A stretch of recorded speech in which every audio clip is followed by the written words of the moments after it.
নিয়ম করে যেমন সূর্য ওঠে তেমনি অস্ত যায়, তেমনি নিয়ম করেও তাদের জীবনে আসে বারবার নির্মমতা। একসময় তাদের জমি ছিল থাকার মতো মাথার উপর ছাদ। সব দখল হয়ে গেছে, আশ্রয়টুকু দখলের পথে। আর কেউ না, বলছি ফিলিস্তিনের নির্যাতিত মানুষের কথা।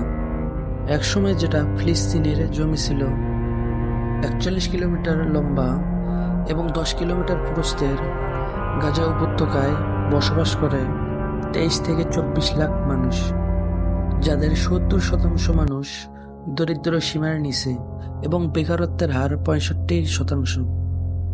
হামাস ক্ষমতায় আসার পর 2007 সাল থেকে মিশর ও ইসরায়েল গাজা অবরুদ্ধ করে রেখেছে। ফিলিস্তিনি কি ঢুকবে কি না ঢুকবে তা নিয়ন্ত্রণ করে মিশর ও ইসরায়েল। জাতিসংঘেরও এ বিষয়ে কোনো ক্ষমতা নেই, কারণ ভেটো ক্ষমতা সম্পন্ন যুক্তরাষ্ট্রের কারণে। জাতিসংঘের পর সবচেয়ে বড় সংগঠন 57টি দেশের ঐক্যজোট OIC-ওর ফিলিস্তিনি নির্যাতিত মানুষের বিষয়ে সমাধান করার কোনো ভূমিকা নেই। ইসরায়েলি নিষ্ঠুরতা বন্ধে কোনো কার্যকর উদ্যোগ তো দূরের কথা, জোরালো কোনো শব্দও উচ্চারণ করছে না তারা।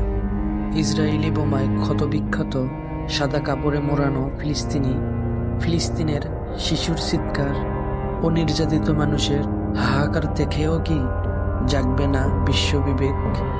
মানবিক বিপর্যয়, মানবাধিকারও কি নির্ধারিত হবে ধর্মবর্ণের আবরণে?